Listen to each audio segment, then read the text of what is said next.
네, 오늘은 다섯 번째 복입니다. 다섯 번째 복.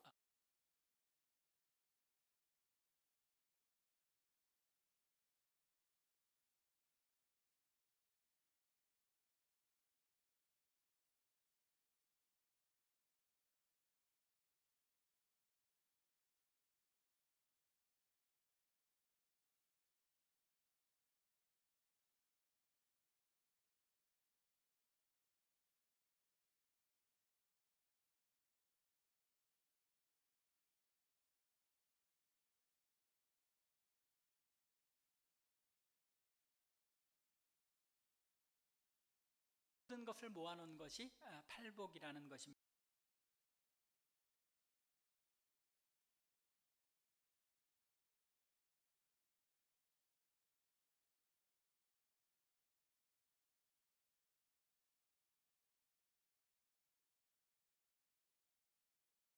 가난한 자, 하나님 앞에 심령이 가난하기 때문에 애통할 수 있는 것이죠.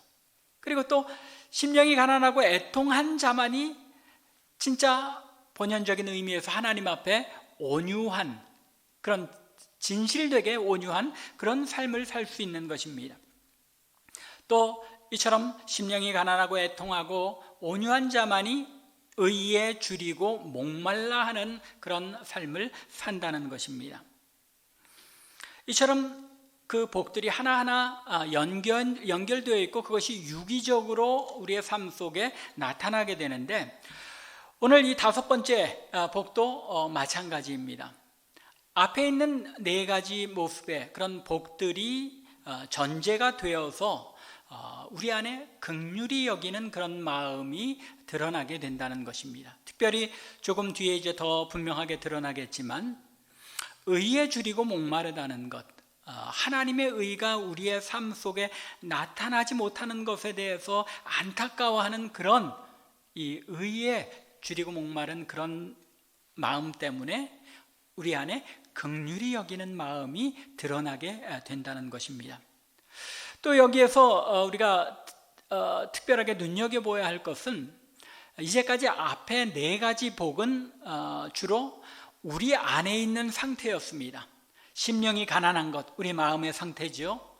애통하는 것, 우리 자신의 안에서 이루어지는 그런 애통입니다. 온유한 것 역시 우리 안에서 이루어지는 온유한 마음의 상태이죠. 의에 줄이고 목마른 것, 그것도 우리 안에 갈망하는 것입니다. 그런데 이 다섯 번째 긍휼히 여기는 것은 어떻습니까? 물론 긍휼히 여기는 마음 자체는 우리 안에서 일어나는 거지만, 그 긍휼히 여긴다는 것 뭐가 있습니까? 대상이 존재하죠. 긍휼히 여기는 것은 그 긍휼히 여김을 받는 대상이 존재하기 때문에 단순히 우리 안에 일어나는 그런 마음의 모습이 아니라 그것이 외적으로 드러나는 그런 복이라는 것입니다. 우리가 이런 모습들을 잘 마음에 그려볼 수 있어야 합니다. 우리 안에 일어나는 마음의 상태, 그리고 우리 밖으로 나타나는 복은 어떤 것이다. 그런 것들을 정확하게 이해를 할 때에만 우리 삶 속에서 이런 하나님의 백성으로서의 복된 모습이 내 안에 나타나고 있구나, 내 삶에 드러나고 있구나 하고 우리가 분별하여 알 수 있게 되는 것입니다.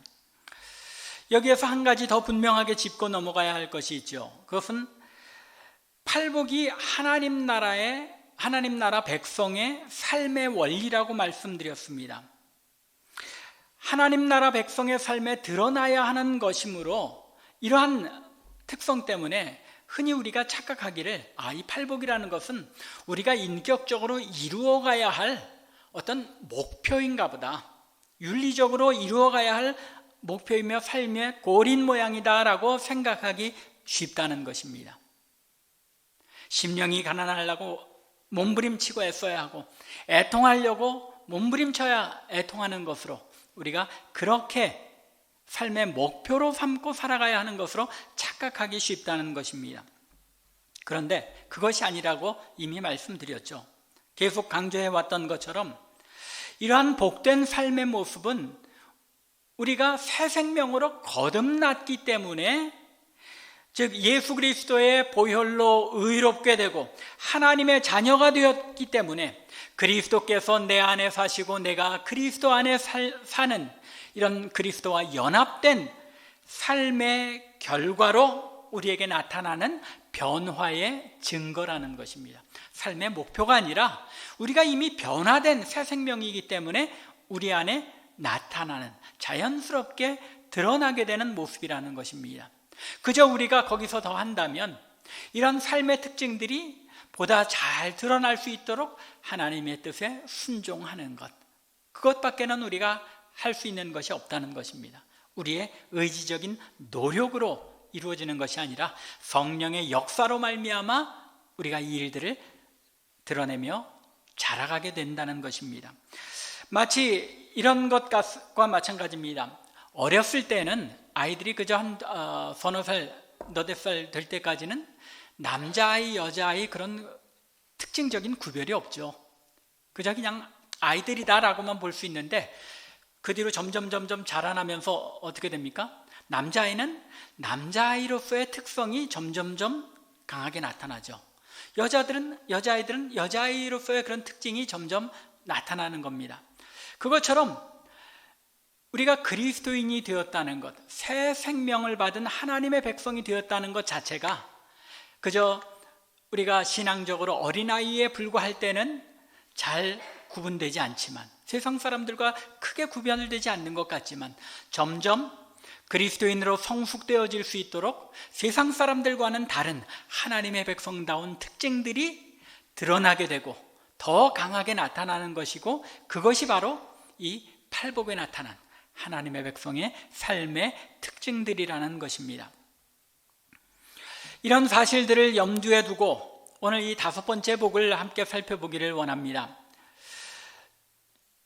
예수님께서 긍휼히 여기는 자는 복이 있다라고 말씀하셨는데, 긍휼을 베푼다는 것, 여러분들 삶의 경험으로 어떻습니까? 긍휼을 베푼다는 것 그리 쉽지 않죠. 때로는 어떻게 긍휼을 베푸는 것이 옳은지 잘 구별하기조차 쉽지 않습니다. 그런데 이런 것들을 올바로 알고 행하려면 먼저 무엇이 정확해야 됩니까? 성경에서 말씀하는 긍휼이 무엇인지를 우리가 정확히 알아야 우리가 올바른 의미에서의 긍휼을 베풀 수 있고, 또 그것을 어떻게 실천해야 할지도 또 하나님의 말씀으로부터 배워나갈 수 있다는 것입니다. 그러므로 오늘 본문 말씀을 중심으로 해서 성경에서 말씀하는 긍휼이 무엇인지, 그리고 또 하나님의 백성은 왜 긍휼을 베푸는 삶을 살아야 하는 것인지, 그리고 마지막으로는 어떻게 긍휼을 베푸는 것이 올바른 긍휼의 방법인가 하는 문제들을 함께 살펴보며 은혜를 나누기를 원합니다. 먼저 이 긍휼이라는 단어, 이 신약 성경에서는 엘레오스라는 단어를 이제 사용하는데 헬라어죠. 근데 여러분들이 그런 과정들을 조금 이해하고 아실 필요가 있는데, 신약 성경이 헬라어로 표현되어 있죠. 헬라어로 기록되어 있습니다. 그런데 유대인들이 헬라어를 사용했단 말이에요.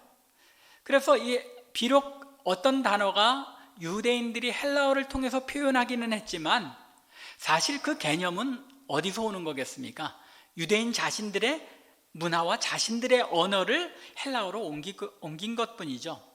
특별히 구약 성경이 이제 신약에 와서 헬라어로 기록되는데 그 중간 과정에 어떤 일이 있냐면은 여러분들이 옛날에 성경 공부하실 때 들으셨는데, 구약 성경이 히브리어로 기록된 구약 성경을 헬라 제국이 시작되면서 헬라 시대에 어떤 일이 일어납니까? 구약 성경을 헬라어로 번역하는 일이 있었습니다. 그것을 가리켜서 70인경이라고 하는데, 헬라어판, 고대 헬라어판 구약 성경이라고 보시면 됩니다. 그래서 이 히브리어가 먼저 구약의 헬라어로 구약이 번역되고, 거기에 사용된 단어들이 나중에 신약 성경을 기록할 때 신약 성경 저자들이 거기에 사용된 개념과 단어들을 사용하고 있습니다. 그렇기 때문에 신약 성경에 기록된 그 단어들, 예를 들어서 오늘 긍휼이라고 표현된 엘레오스라는 단어도 일반 헬라 사회에서 사용하는 그런 단어와는 개념이 조금 다르죠. 왜냐하면 전혀 다른 문화에 사는 사람들이 그 단어를 차용했을 뿐이지 그 단어의 개념은 히브리어의 개념에 근거하고 있기 때문인 것입니다. 이처럼 신약 성경에 나타난 어떤 단어를 정확하게 이해하기 위해서는 우리가 구약 성경에서 보다 더 넓은 의미에서 어떻게 성경에서 그런 단어를 사용해 왔는가를 눈여겨보아야지 정확하게 이해할 수 있다는 것입니다. 그런 예를 제가 여러분들에게 설명을 드렸었죠. 사랑이라는 개념도 세상에서 말하는 사랑의 개념과 성경에서 말씀하는 그런 사랑의 개념은 다르다는 것이죠. 또 순종이라는 것도 마찬가지입니다. 그런 것처럼 오늘 이 긍휼이라는 단어도 구약 성경을 보면 굉장히 폭넓게 번역이 되고 사용된 것을 알 수 있습니다. 구약 성경에 보면 하나님의 성품을 가리키면서 이 긍휼이라는 단어, 인자라는 단어, 자비라는 단어, 이런 단어들이 사용됐는데 출애굽기 34장 6절을 보면 이렇게 말씀합니다. 여호와께서 그의 앞으로 지나시며, 누구의 앞입니까? 모세의 앞으로 지나시면서 선포하시는데, 여호와라 여호와라, 자비롭고 은혜롭고 노하기를 더디하고 인자와 진실이 많은 하나님이라. 하나님께서 어떤 분이라고요? 은혜롭고 노하시기를 더디하고 자비롭고 인자와 진실이 많은 하나님이시다라고 말씀합니다. 여기에 사용된 단어들, 자비, 또 은혜, 노하기를 더디함, 인자, 진실, 이런 단어들이 히브리어로 물론 다 각각 다른 단어가 사용되었습니다. 그런데 구약 성경을 쭉 살펴보면 이런 단어들이 서로 교차하며 사용되고 있는데, 즉 어떤 단어가 여기서는 자비로 번역됐는데 똑같은 히브리어 단어가 다른 곳에서는 인자로 번역이 되기도 하고 그렇습니다. 그 이야기는 이 단어들이 서로 교차적으로 사용될 수 있다는 이야기죠. 그런데 이 전체 단어를 품는 한 단어, 중요한 단어가 있습니다. 그 단어가 뭐냐면 헤세드라는 단어입니다.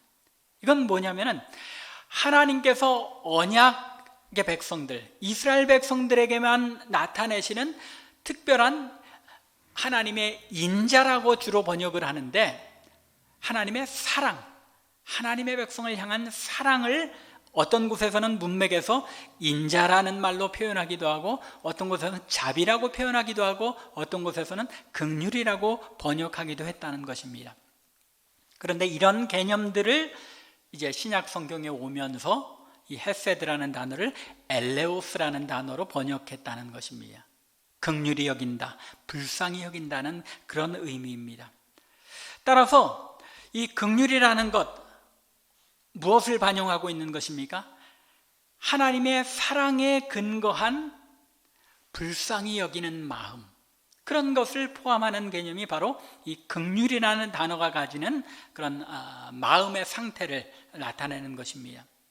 그런데 디모데후서 1장 2절에 보면 사도 바울이 디모데에게 편지하면서 또 이렇게 하나님에 대해서 표현합니다. 하나님 아버지와 그리스도 예수 우리 주께로부터 은혜와 긍휼과 평강이 내게 있을지어다 라고 말씀하는데, 이 은혜와 긍휼과 평강이 다 누구의 특징이라는 것입니까? 하나님이 가지고 계신 하나님만의 그런 고유한 성품의 특징이라는 것입니다. 그런데 여기서 은혜와 긍휼이라는 단어, 여러분 한번 생각해 보십시오. 은혜가 뭡니까? 또 긍휼은 뭡니까? 은혜와 긍휼이라는 것이 서로 상당히 중복되어 있죠. 긍휼이라는 것, 어떤 대상에게 사랑의 마음으로 나타내는 것이고, 은혜도 역시 사랑의 마음으로 나타내는 것입니다. 이 은혜와 긍휼의 차이를 조금 더 자세히 생각해 보면 분명하게 우리가 긍휼이라는 것이 이런 의미구나 하는 것을 보다 정확하게 알 수 있습니다. 왜냐하면 은혜라는 건 무엇입니까?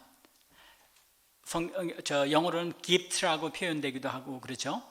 은혜라는 것은 죄와 관련해서 나타나게 되는데, 죄로 인해서 하나님과 원수가 되었기 때문에 받을 자격이 없는 자에게 하나님께서 베푸시는 사랑, 그것이 은혜입니다. 여러분들 은혜 받았다고 할 때 이 개념을 분명히 하고 사용하셔야 됩니다. 사실은 설교 듣고 여러분들이 은혜 받았다 할 때도 그 은혜라는 것이 내가 받을 자격이 없는데 하나님께서 값없이 나에게 이런 큰 하나님의 사랑을, 특별히 구원의, 하나님의 구원을 우리에게 베풀어 주신 것을 깨닫게 하셨다 할 때 우리가 그때 사용해야 되는 것이 은혜라는 단어입니다. 은혜라는 개념을 분명하게 그렇게 이해를 하셔야 되고, 죄 때문에 받을 수 없음에도 불구하고 하나님께서 우리에게 주신 그것, 구원의 사랑, 그것이 은혜라는 말입니다. 그런데 그것과 비교해서 긍휼은 역시 죄와 관련이 되어 있기는 합니다. 죄의 결과로서 인간이 어떤 상태에 있습니까? 죽을 수밖에 없는 비참한 상태에 빠져 있죠. 아담과 하와가 죄를 지음으로 말미암아 온 피조물이 다 죄로 말미암아 영향을 받아서 비정상적이 되었고, 그 죄의 결과 때문에 우리가 병에도 걸리기도 하고 죽기도 하고 또는 고난의 삶을 살아갈 수밖에 없게 되기도 합니다. 이처럼 죄의 결과 때문에 우리가 빠져 있는 처참한 상황, 비참한 상황에 대해서 안타깝게 여기고 그 문제들을 해결해 주는 것, 이것이 무엇입니까? 긍휼이라는 단어의 개념입니다. 죄로 말미암은 건 같지만 죄의 결과로 우리의 삶의 구체적인 현실 가운데 죄의 영향으로 말미암아서 나에게 나타나는 그런 처참한 상황, 그런 것들을 불쌍히 여기고 처참하게 치근하게 여기고 그 문제를 해결해 주는 데까지가 긍휼의 개념이라는 것입니다. 예를 들면 출애굽기 2장 23절 이하에 보면 이스라엘 백성들이 애굽왕 바로가 그 노역을 시킴으로 점점 노역을 심하게 시킴으로 말미암아 어떻게 합니까? 하나님 앞에 안타깝게 부르짖습니다. 거기에 대해 옛날 우리 개역 성경에서는 뭐라고 기록했냐면 하나님께서 저들을 권념하셨더라 라고 표현합니다. 권념이라는 단어를 표현했는데, 개역개정, 오늘날 지금 우리가 가지고 있는 성경에서는 하나님께서 저들을 돌보시고 기억하셨다라고 아주 쉽게 표현했습니다. 돌보시고 기억하셨다라는 그런 개념보다는 사실은 어떤 개념이 더 담겨 있는 겁니까? 저들을 긍휼히 여기셨더라. 긍휼히 여기시고 마음에 담아두시고 그들의 문제를 해결하기 위해서 이루어진 것이 무엇이라는 말입니까? 출애굽 사건이라는 말입니다. 그들을 노예 상태에서, 끊임없는 노역의 상태에서 그것을 하나님께서 긍휼히 여기시고 거기에서 벗어나게 하신 것이 출애굽 사건이라는 것이죠. 이것이 긍휼히 여긴다는 그런 개념인 것입니다. 즉 긍휼은 죄로 말미암아 나타나는 모든 비참한 상태에 대해서 그것을 고치고 치료하고 도우며 위로하는 모든 행위를 가리키며, 은혜는 이 긍휼을 포함하는, 긍휼보다 보다 넓은 개념이죠. 그래서 긍휼을 포함하여 보다 넓은 의미에서 받을만 하지 못한 자들에게 베풀어지는 하나님의 사랑, 그것이 은혜라는 것입니다.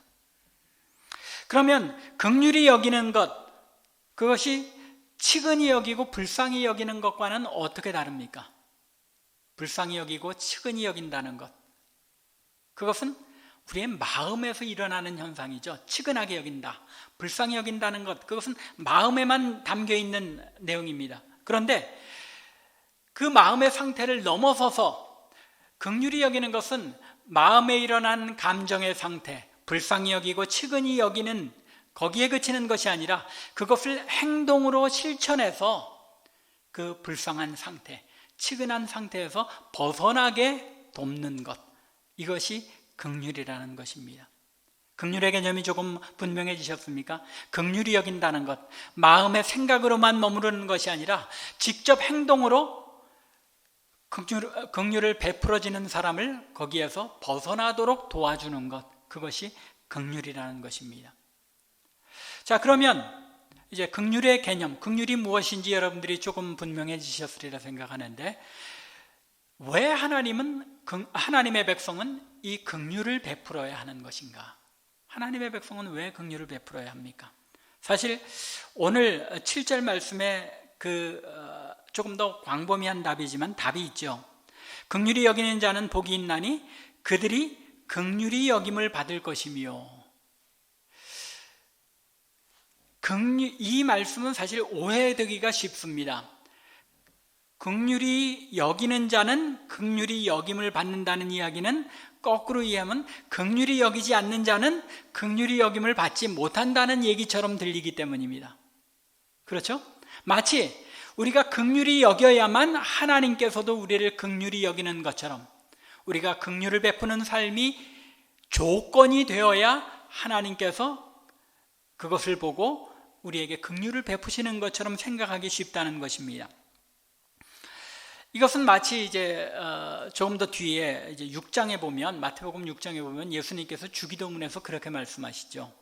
우리가 우리에게 죄 지은 자를 사하여 준 것 같이 우리의 죄를 사하여 주옵시고, 우리가 먼저 사해 줘야지 하나님께 우리가 죄 사함을 요청할 수 있고 기도할 수 있는 것처럼 그렇게 들립니다. 오해되기가 쉬운 그런 내용이죠. 그런데 성경 전체에서 그러면 하나님께서는 어떤 조건을 가지고 우리에게 긍휼을 베푸시는 분이라고 기록하고 있습니까? 아니죠. 하나님은 그런 하나님이 아니라 먼저 우리에게 긍휼을 베푸시고 사랑을 베푸신 하나님이죠. 요한일서에 분명하죠. 하나님께서 우리를 먼저 사랑하셨다라고 기록하고 있습니다. 그런 말씀에 비추어 보면 오늘 본문에 긍휼히 여김을 받을 것이라는 말이 그렇게 단순한 오해할 만한 문장이 아니라는 것을 알게 됩니다. 어떤 뜻입니까? 죄 용서를 받은 자들이, 우리가 죄 용서를 받은 하나님의 백성이잖아요. 그런데 자신이 죄 용서를 받은 자임을 절실하게 깨닫는 자, 그런 사람은 다른 사람을 어떻게 할 수 있게 됩니까? 다른 사람들을 용서할 수 있게 된다는 것입니다. 그렇죠? 내가 먼저 더 큰 죄인인데 다른 사람들을, 그런 죄를 용서함을 받은 우리가 하나님의 백성인데 우리가 다른 사람들의 죄를 용서하지 않을 수 없다는 것입니다. 그래서 우리가 다른 사람들의 죄를 용서할 수밖에 없게 되고, 그렇게 용서하는 삶을 사는 하나님의 백성들에게 하나님께서는 지속적으로 죄 용서의 은혜를 베풀어 주신다는 말입니다. 긍휼을 베푸는 자는 긍휼히 여김을 받게 된다는 말씀도 이와 같다는 것입니다. 하나님 앞에 우리는 긍휼함을 받아서 은혜를 받고 구원함을 받은 하나님의 백성들입니다.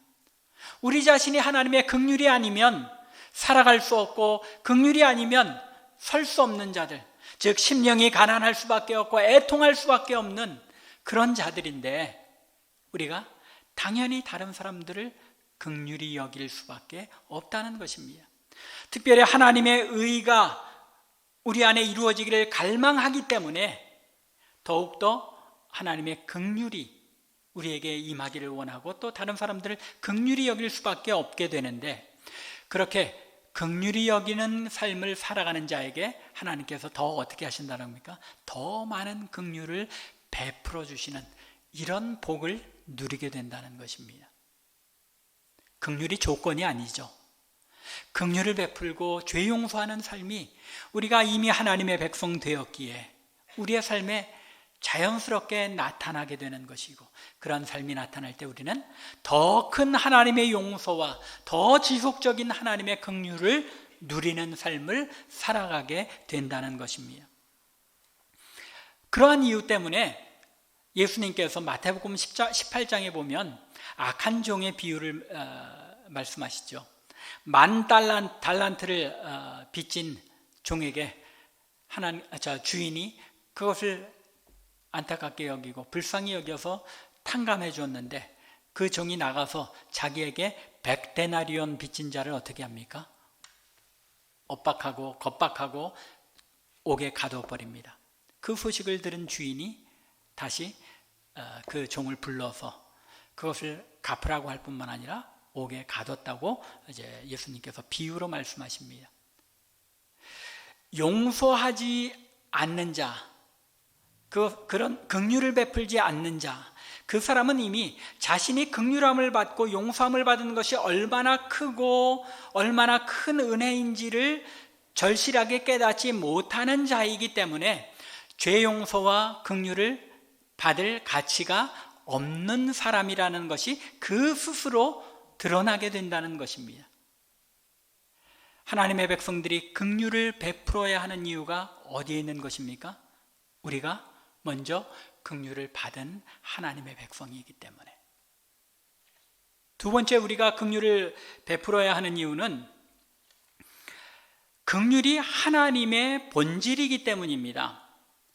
아까 출애굽기 34장 6절 말씀 읽어드린 것처럼 하나님은 은혜로운 하나님이시고 또 자비로운 하나님이시고 또 그 하나님은 인자와 진실이 많은 하나님이시기 때문이라는 것입니다. 하나님을 이렇게 표현하고 있다는 것이 이 한 부분만이 아닙니다. 사실은 이 부분이 굉장히 구약 성경 전체에서 중요한 주제인데, 이 모세오경에서만 이렇게 출애굽기에서 하나님이 어떤 하나님이신지, 인자와 자비와 진실이 긍휼이 풍성하신 분이시라는 것, 이것이 모세오경만이 아니라 시편에 가보면 시편의 노래의 주제가 무엇입니까? 여호와 하나님의 인자하심입니다. 특별히 시편 118편을 보면 한 장 전체가 이런 식이죠. 여호와께 감사하라. 그는 선하시며 그의 인자하심이 영원함이로라.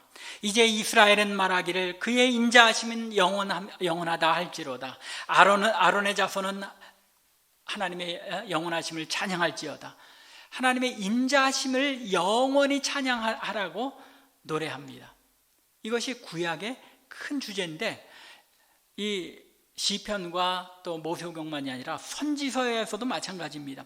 요나서 4장 2절에 보면 요나가 하나님께 대하여 이 니느웨를 하나님께서 용서하시는 것을 보고 분에 넘쳐서 하나님께 따지죠.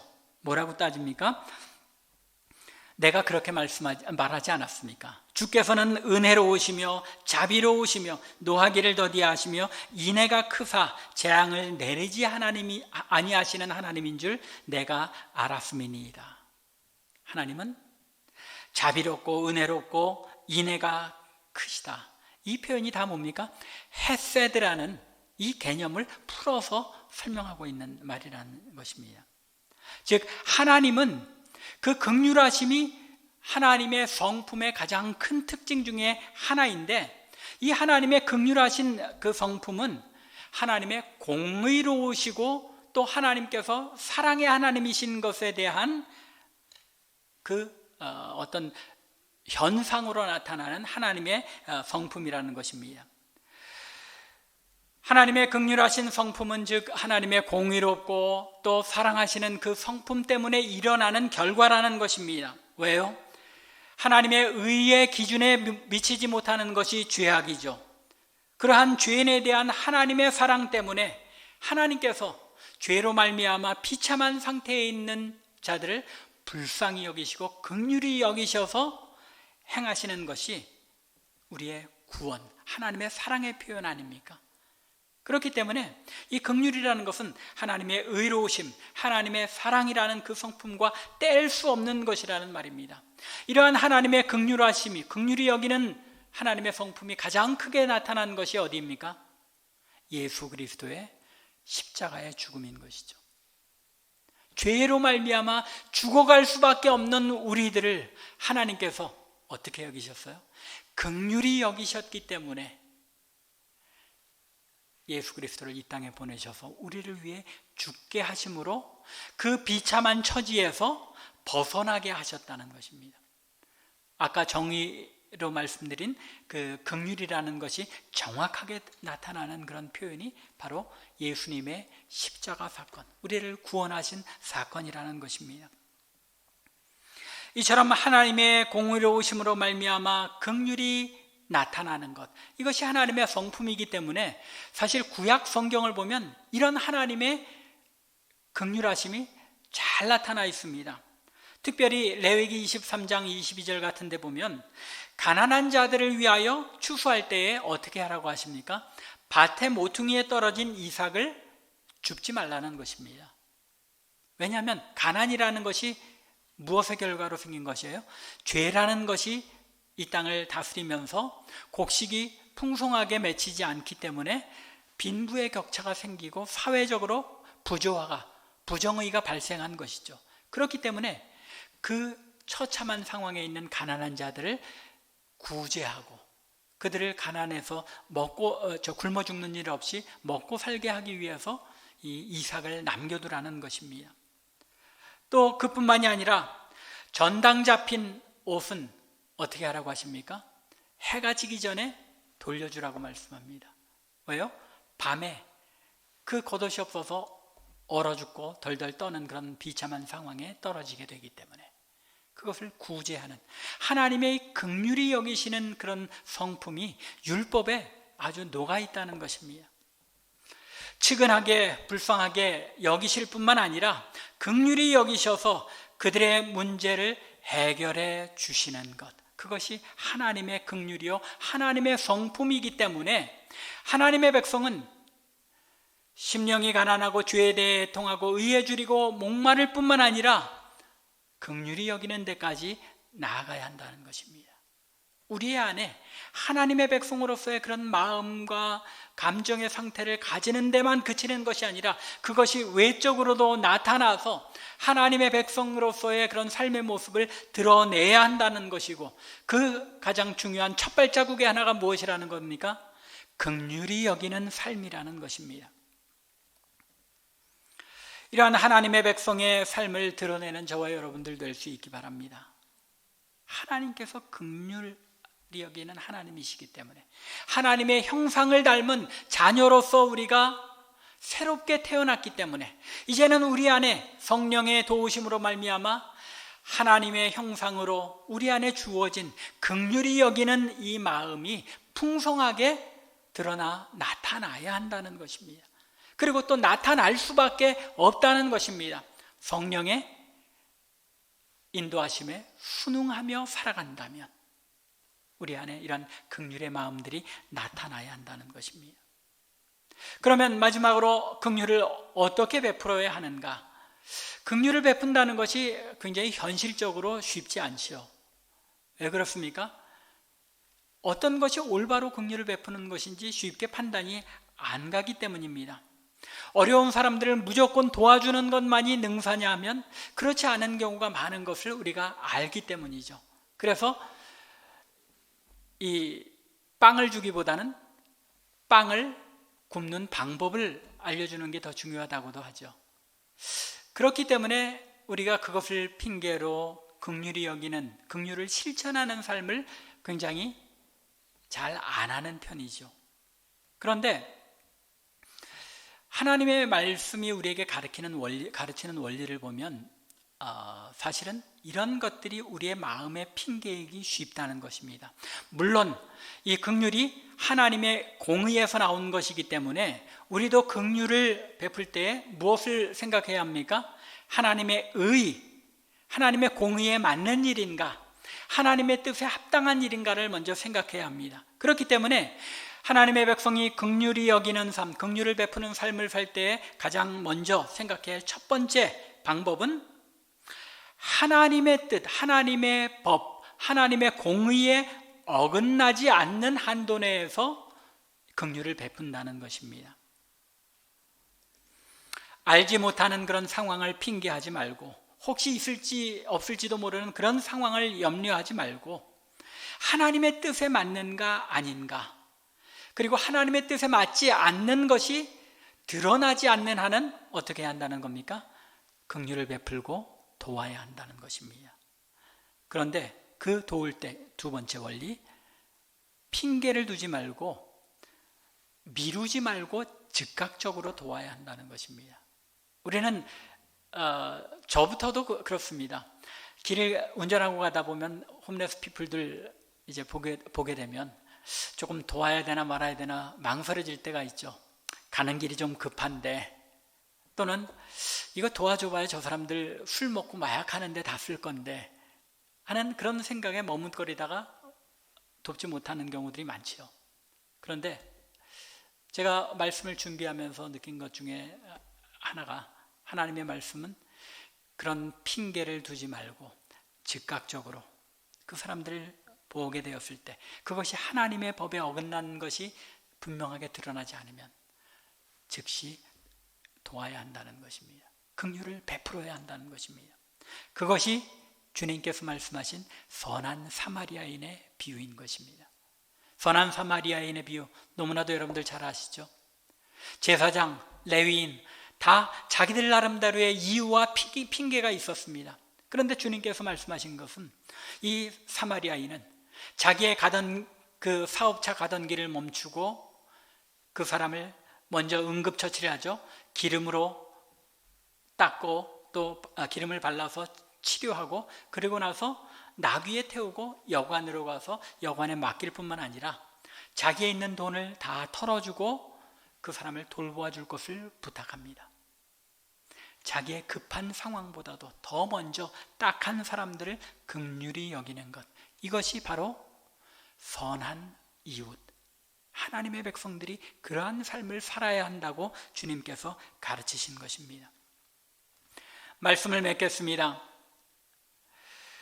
긍휼 있는 하나님의 백성이 되기를 바랍니다. 우리의 의지적으로 노력하자는 것이 아니라 하나님의 성령께서 우리의 마음에 긍휼히 여기는 마음, 불쌍히 여기고 측은히 여기는 마음을 주셨으면 긍휼이라는 단어의 그 본연의 의미처럼 직접 도와서 그 사람을 그 당장의 어려움으로부터 벗어나게 하는 데까지 하는 이 긍휼을 베풀어야 한다는 것입니다. 하나님의 뜻에 어긋나지 않는 방식으로 즉각적인 그리고 내가 가진 최선으로 긍휼을 베푸는 하나님의 백성이 되어야 한다는 것입니다. 이러한 모든 일들이 어디서 출발해야 하는 것입니까? 영혼을 향한 사랑에서 시작되어야 한다는 것입니다. 왜냐하면 하나님께서 우리를 긍휼히 여기신 것이 우리의 영혼을 불쌍히 여기셔서 긍휼히 여기셔서 행하신 것이기에 그 하나님의 자녀로서 우리도 역시 이 세상의 사람들에게 긍휼을 베풀 때 우리 자신이 먼저 하나님의 긍휼을 받은 자로서 다른 모든 사람들에게도 하나님의 은혜가 미치기를 바라는 마음으로 그들을 긍휼히 여겨야 한다는 것입니다. 간절히 원하기는 우리 참빛교회 모든 성도들 그리고 참빛교회가 행하는 모든 구제와 선교의 이 모든 사역들이 긍휼히 여기는 영혼을 안타깝게 여기는 이 긍휼에서 시작되는 모든 사역이 될 수 있기를 바랍니다.